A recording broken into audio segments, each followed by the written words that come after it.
One showdown, and your boy is looking flawless on the way to getting his predictions championship back.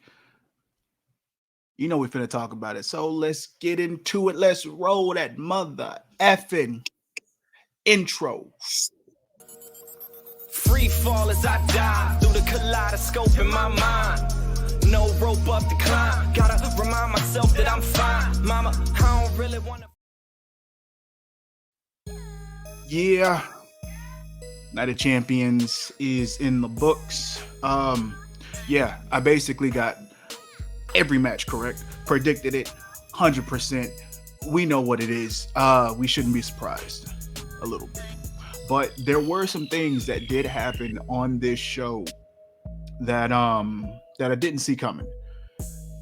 Uh but we're gonna jump right into it, and we're gonna go in order of each and every match, and we're gonna briefly just run it down because there's still some things I have to record for later. But first and foremost, what we all predicted: Seth Rollins winning the World Heavyweight Championship. No surprise there. The one thing that is surprising, it's surprising but not surprising at the same time, and that's the fact that this match actually went on first. There is speculation stating that Rollins had some obligations that he had to attend to. Here's my thing. I'm just going to call bullshit on that one. Regardless of how you slice it, I think if something like that has that level of importance, and I'm speaking in terms of the title, there's something that's already should be set aside. I mean, come on. You're going to Saudi Arabia. You already have that shit specified as what you're going to do. Now, granted, yes, flights and all this other shit can change, but I mean, come on. You're talking about $1 billion company. You can't splurge for a private jet to get Seth Rollins to where he needs to be. Look, it's bullshit. It's bullshit. And I know that you can say, well, you're sitting here talking about throwing money around that you don't have. You're right. You're right. But I think if you're going to take the story of Reigns, Bloodline, Usos, and all that other shit over the prestige of a newly and re-implemented title,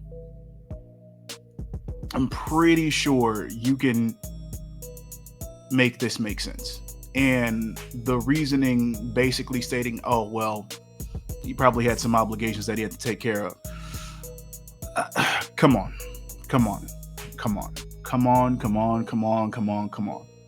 Now, this match itself was not bad. I believe the participants, both Rollins and Styles, were fantastic in their own right. The only thing that took this away from me is the fact that, again, this match was put up first. It completely it dismantled every possibility of this having a fantastic start with this title itself. And that's the thing that kind of hurt me the most, is because all you're doing is pulling that rehash of what the World Heavyweight Championship meant in its heyday. When you think about a Booker T, a Alberto Del Rio, a Rey Mysterio, when you think about those guys when they held the title, Sheamus, Daniel Bryan, when those guys held the title, Mark Henry, it was not shown the level of prestige that the WWE Championship. The World was in the same vein as the Universal Championship. It's not something that, a lot of people looked at as the big title. The last time it was when Triple H, when he had his reign of terror, when you think about Batista, when you think about Chris Benoit, when you think about these guys, Kurt Angle, when you think about these guys that held the title and the level of prominence that it had when these guys held that title, the moment that you take that level of prestige away, you automatically diminish what this title is meant to be, especially when you think about the promo that Triple H gave when reintroducing said title. It's a problem. And all it does is puts a mountain of work that Rollins has to do in order to build the foundation of this title. So it sucks for him in that regard. But at the same time, I don't think you could have put it on a better person to do this. So outside of the placement of this match, all things considered, this is perfectly fine. You know, the right person won. We're on the right track in terms of the person holding it.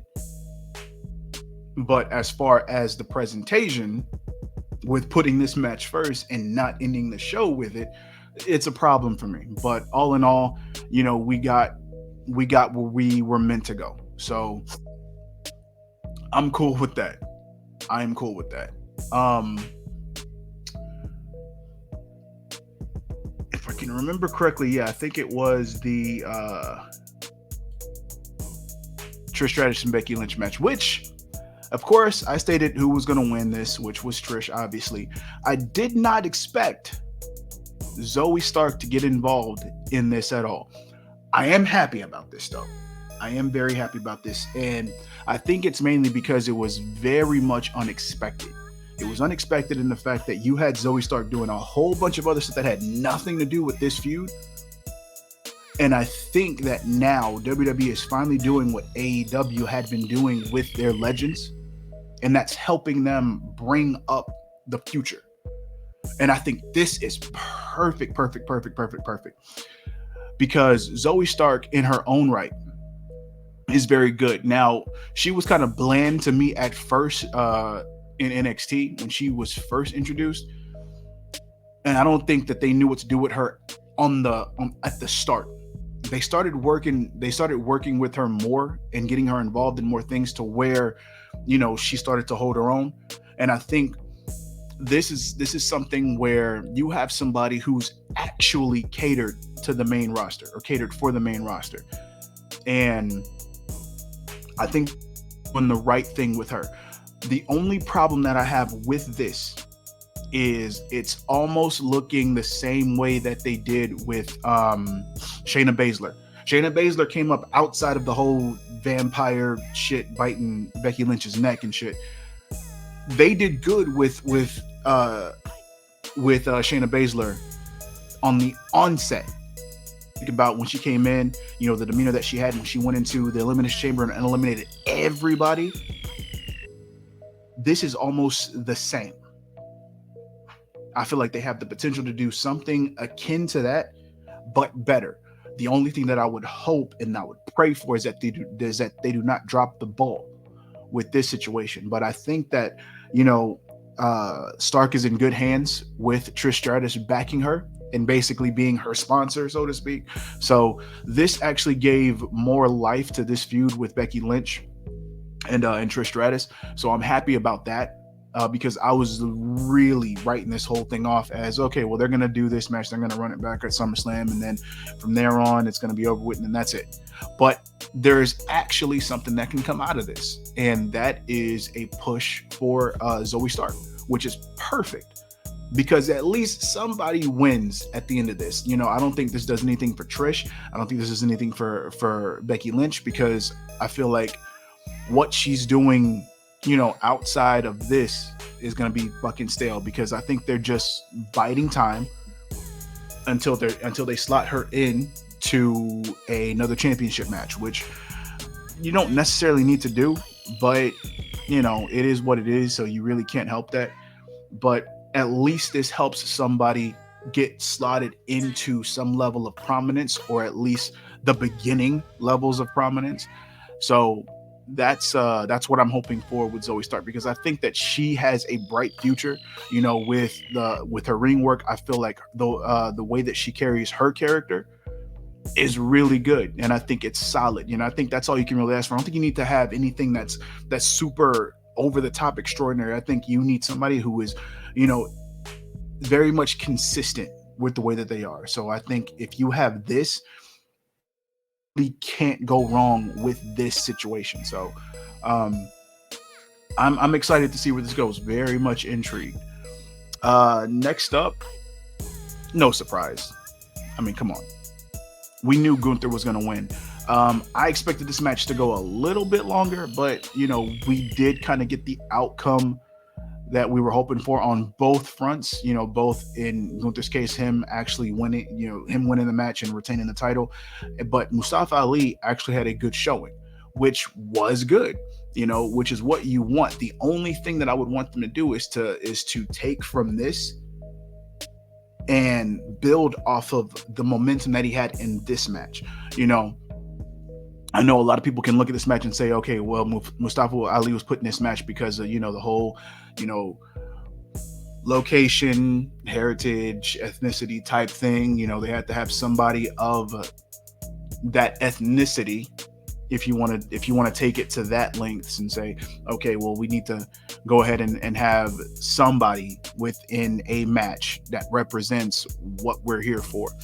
And I think in order to not have that stigma on there, I think that you need to build off of this match. And I personally, what I would do is I would actually build off of the respect factor. We already know that Gunther already looks at the roster as not on his level and not really warranting respect from him.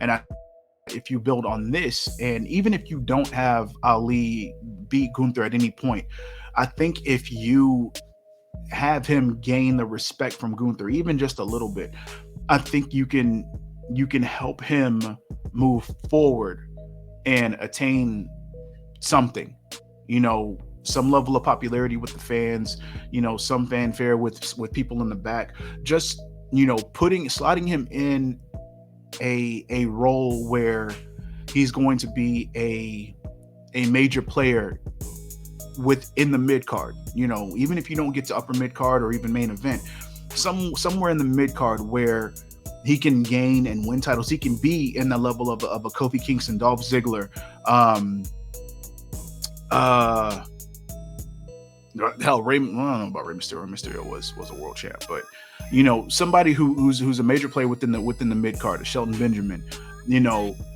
guys of that level, John Morrison, Matt Hardy, Jeff Hardy, in those days, you can easily, because I think that's one thing that WWE is lacking at this point in time, is a solid mid card.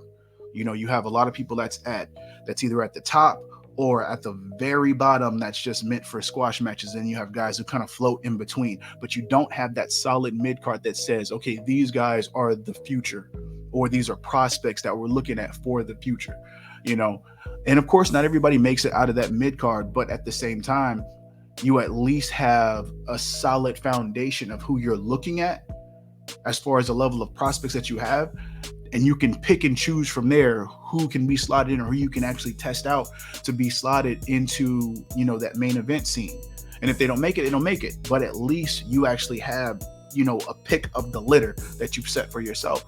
So, and I think that Ali is a good prospect for that. So hopefully they can build off of this and not just let this be a one and done for him and just say, hey, well, you just, we have to put somebody in this match. Hopefully they make something out of this. So, yeah. Next up, Asuka. I love the fact that she won.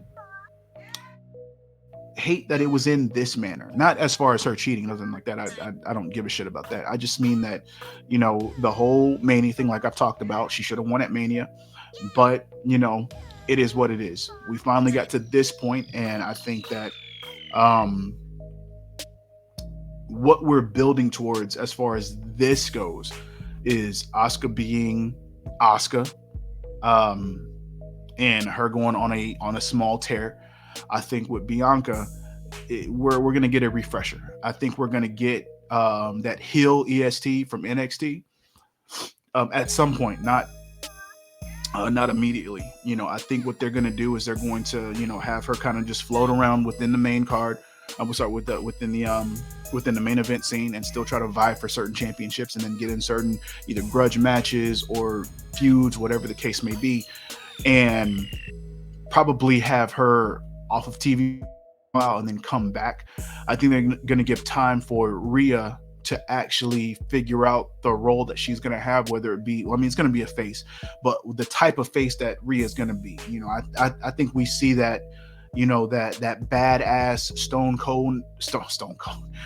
Cold-esque face, you know, the anti-hero, so to speak. Once she finishes, well, depending on what happens with Judgment Day, but I think, you know, at some point, regardless of whether she's either with Judgment Day or on her own, they're going to slot her in that role of being a face. And I think the money match is going to be her and Bianca, you know, and then at that point, you know, we'll go from there. But I have a feeling it's going to be a somewhat face Rhea and a heel Bianca. And I think this is going to be your major feud / rivalry moving in for like the next few years, and them kind of just, you know, flip-flopping on both being heel and face and going from there. But yeah, this match, it was what it was. You know, I think we got to where we needed to get to, regardless of how you slice it. You know, I'm not too much of a fan of how they went about getting us to this point, but you know, we're here, so we kind of just have to roll with the punches and go with it. So it is what it is. Speaking of Rhea, the less said about this match, the better. I completely had a different perspective of how I saw this match going. I definitely didn't see it going as short as it did. We're going to get a pretty solid match between Rhea and Natalya. Funny enough, I think this whole feud was built off of Rhea overlooking people and not showing people respect, and they definitely did not show respect to Natalya in this match. This is definitely not a Gunther Ali situation where an ounce of respect could have been found somewhere here. There was absolutely zero fucks and zero respect given within this entire match. It's sad for Natalya, but at the same time, we expected her to lose. Most of us probably just didn't expect her like this. So yeah, Rhea wins.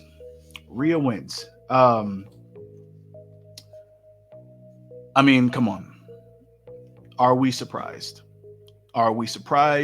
And do we care? The answer to both of those questions is a resounding fuck no. Fuck no. I don't give a shit. I'm sure that y'all don't give a shit. It is what it is. You know, Cody won the first one. Brock won this one. We're going into a rubber match at some point. Who wins, who loses? Again, I just don't care. I'm still going to do the video that I said I was going to do yesterday on the situation with Cody and Roman and the storyline here and there. But yeah, this is more so looking like WWE turning this situation to a no-win situation for anybody, because at the end of the day, if they do get to a point where Cody does finish the story, we're probably not going to give a shit, and it sucks. But it is what it is. Why this was called a main event, we know why, Cody and Brock, but logistically speaking, why it was called a main event, I have no fucking clue. But yeah, the main event, we all know this would happen as far as Zayn and Owens retaining. Could it have gone to Roman and Solo? Absolutely. But again, like I said last night, it was the percentages is basically slim to none, far and few between of Roman getting those titles. But we already know what the deal was with this. This was more so for the story going in with the bloodline and where they were going. I'm happy with this. You know, I have no problem with the bloodline story as a whole in its entirety. I think they are pacing this well. I think they're doing what they need to do in order to get to where they're trying to get to. The only problem is if Cody is factored into this, they are playing very, very nonchalantly with the framing of time. Because if you have this storyline being fantastic and you are just doing almost nothingness with Cody in terms of quality, it's going to be all for naught. And it's going to go off like a wet fart when Cody does win, and or if Cody wins the title from Roman. You're going to have to do way more work than what Rollins has to do with the World Heavyweight Championship. I'm just saying. But we already know what we were here for when in regards to this main event, and that is what was happening with the Usos. And I'm here for it. I am here for it. You know, I think that we do get at some point we do get a match with Roman and Jimmy, mainly because Jay had his moment, which is funny because of how they flip-flopped this. At the beginning, it was Jay who was going up against Roman, and Jimmy being the one to be like, you know, hey, you know, you don't need to side with Roman. You know, he's family, but he's not in the right mind. And then Jimmy coming along, and then Jay having his issues, and now Jimmy being the one to go, you know, against Roman, and Jay being the one. It's poetic in its own right, and I think that we're going to get a fairly timed mileage with this. I don't think they're gonna, you know, drag this out like they have done with a lot of other things, but I think that with this, we're going to get to a point where this comes to a head, and there's a line that's drawn in the sand of where people stand. So I'm here for it. I can't wait to see what's going to happen on SmackDown and the fallout from this, because I think that maybe SummerSlam. SummerSlam does seem to be probably, no, not for this match though. They may hold this for Money in the Bank. I can see that. Money in the Bank and then SummerSlam will probably be something different for Roman. But I think this is a good timing for Roman to defend his titles against Jimmy for Money in the Bank, and that gives him something to do at that point, and then we can see where this goes. But I think this is a perfect build up to that point as far as time-wise, and we're good. So with that said, whether you loved it, hate it, don't forget to rate it, thumbs up, thumbs down, leave all your comments, concerns, questions down below.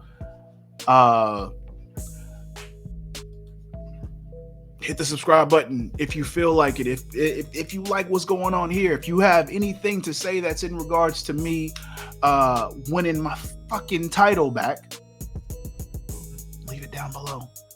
But until you see this handsome face and hear this immaculate voice, I bid you all adieu, you beautiful, beautiful mother effers. And until next time, tag the fucketh. Dollars make a way to make a change. Gotta be insane to make them same mistakes again. So I'm switching lane to lane. Pray the curb don't scrape.